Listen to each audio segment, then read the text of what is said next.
Je me présente, je m'appelle Blackfire et après vous allez parler du classement des films Superman, on va parler des acteurs.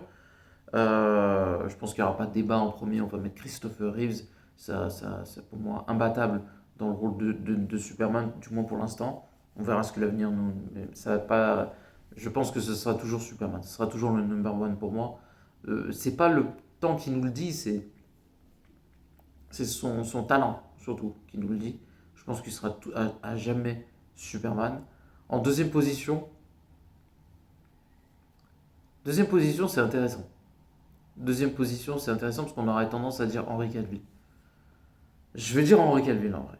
Parce que c'est vrai que quand je le vois dans Man of Steel, il me fait penser à Superman Man of Tomorrow, à Origin Secrets, un mélange un peu des deux. Et aussi au Superman de Christopher Reeves, mais plus bizarrement pas le premier film, mais plus le deuxième. Et ouais, et c'est du gâchis quand on y réfléchit, mais voilà, je le mets en deuxième position. En troisième position, c'est plus compliqué aussi. C'est beaucoup plus compliqué. Euh, Ça se joue vraiment à pas grand chose, mais je dirais David Coroswet. Voilà.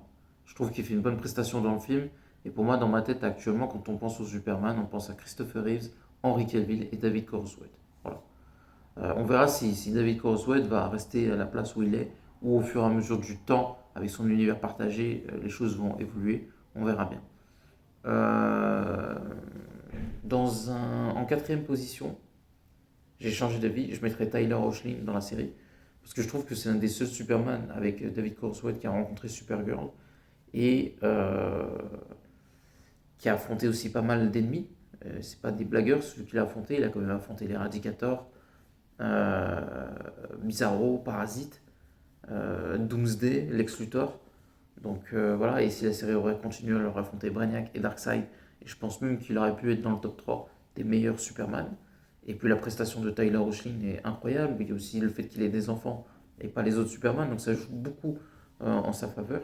C'est vraiment le Superman pour moi contemporain, Tyler Hoechlin. Voilà, en cinquième position, je mettrais Brandon Routh. Je trouvais que. Non, ah, c'est dur. Je vais mettre Tom Welling.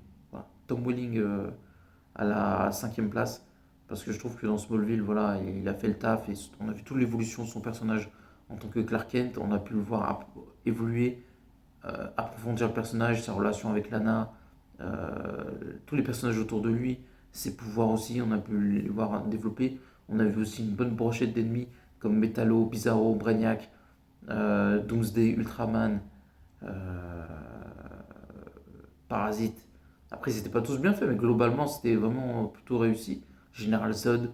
Donc, non, non, vraiment, voilà. En cinquième position, je mettrais Tom Welling. En sixième, ben, Brandon Routh.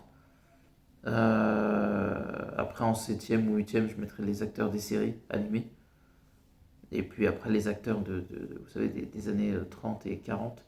Donc, voilà pour le classement de Superman. Donc, n'oubliez pas de commenter, liker la vidéo. Et à la prochaine.